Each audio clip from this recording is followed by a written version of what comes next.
తెలియజేయబడుతుంది. ప్రభువునందు చెప్తున్నాను ఏంటి? ప్రభువునందు ఆనందించండి. మరలా చెప్తున్నాను, ఆనందించండి.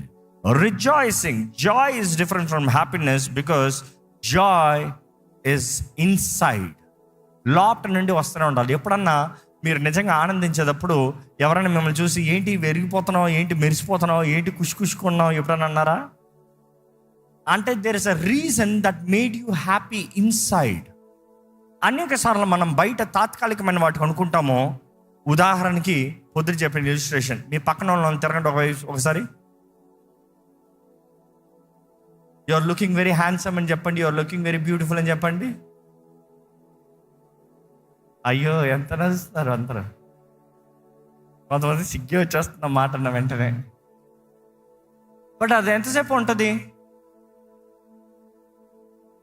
ఓన్లీ మినిట్స్, ఒక నిమిషం కూడా ఉండదు. టైం పెట్టుకుని చూడండి. కానీ నిజంగా హృదయంలో ఆనందం అనేది నీ పరిస్థితులు ఏమైనా కూడా ఒక ధైర్యం. దేవుని వాక్యం చూసినట్లయితే తెస్సలోనికీయులకు రాసిన మొదటి పత్రిక 5:16-18 చదివినప్పుడు చూస్తే rejoice always. There is that word rejoice always, ఎల్లప్పుడూ ఆనందించండి. ఇంకా రోమిలికి రాసిన పత్రిక 12:12 చూస్తే ఈ మాట చాలా బాగుంటుంది. మీ దగ్గర పెన్ ఉంటే అండర్లైన్ చేసుకోండి. Rejoice in hope, underline. Rejoice in hope. నువ్వు ఆనందించేది ఓరక పిచ్చోడ్లాగా ఆనందిస్తాం కాదు. చాలామంది చూడండి, బాధల్లో ఉంటారు, క్లబ్కి వెళ్తారంట, ఫుల్లు తాగుతారంట, డ్యాన్సులు వేసుకుని ఆనందిస్తారంట. ఏ ఆనందం అది? ఆ క్లబ్లో, ఆ మత్తులో, ఆ మ్యూజిక్కి ఆడేంత వరకే.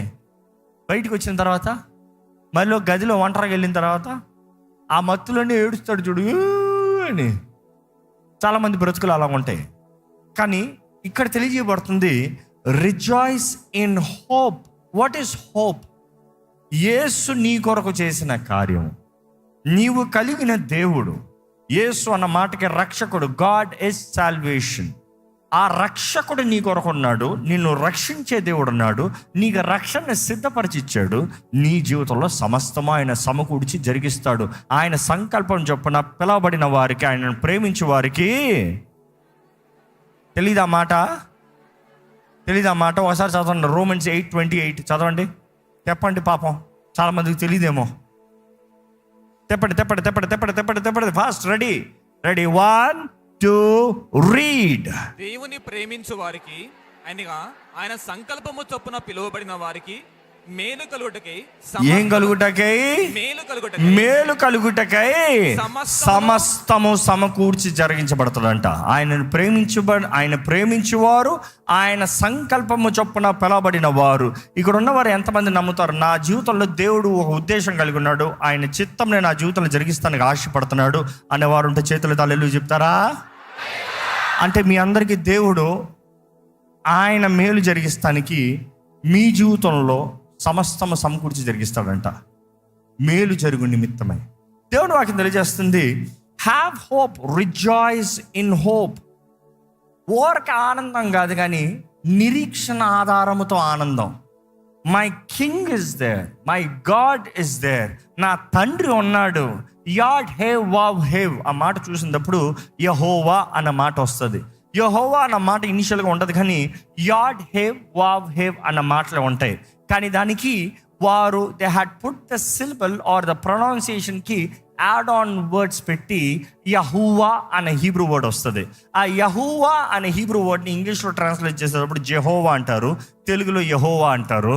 కానీ ఒరిజినల్గా చూస్తే యాడ్ హేవ్ వావ్ హేవ్ అంటారు. కానీ కొంతమంది స్కాలర్స్ అంటారు, ఈ రాబాయిస్ అంటారు, ఏమంటారు తెలుసా? ఇనిషియల్గా దేవుడు మోషేకి తెలియజేసింది యాడ్ హేవ్ వావ్ హేవ్ అంటే, కానీ అన్యజనులకి ఆ పేరు తెలియకుండా ఉన్నట్లుగా, అన్యులకి ఆ పేరు అర్థం కావకుండా ఉన్నట్లుగా వారు ఆ వవల్స్ యాడ్ చేశారంట. But then the mystery is inside add have vav have. But then coming back, ఈరోజు ఒకటి నేను నమ్ముతున్నాను, నువ్వు యాడ్ హేవ్ వావ్ హేవ్ అని పిలుస్తున్నావో, లేకపోతే పరిశుద్ధాత్మ ద్వారా నింపబడిన వ్యక్తిగా అబ్బా తండ్రి అని పిలుస్తున్నావో, తండ్రి అని దేవుడు నువ్వు ఆయన బిడ్డ అయితే తప్పకుండా పలుకుతాడు. నమ్మేవారు హల్లెలూయా చెప్తామా? You see, Jesus Christ came to reveal the Father. తండ్రిని నీకు కనబరుస్తానికి, తండ్రిని నీకు ఇంట్రొడ్యూస్ చేస్తానికి, తండ్రి ఎవరో నీకు చూపిస్తానికి యేసుప్రభు అంటున్నాడు, మీరు నన్ను చూస్తే తండ్రిని చూసినట్టే. నేను తండ్రి ఏకమై ఉన్నాం. We are one in character, one in integer, one in likeness. మేము ఏకమై ఉన్నాము. నువ్వు నన్ను చూస్తే, నాతో మాట్లాడితే తండ్రి నాకులాగే మాట్లాడతాడు. ఎప్పుడన్నా ఎవరన్నా చూసారా? ఆయన మాట్లాడితే వాళ్ళ ఫాదర్ లాగా మాట్లాడతారు, ఆయన నడుస్తే వాళ్ళ ఫాదర్ లాగా నడుస్తారు, ఆయన బాడీ లాంగ్వేజ్, బాడీ పోస్చర్ వాళ్ళ ఫాదర్ లాగా ఉంటుంది.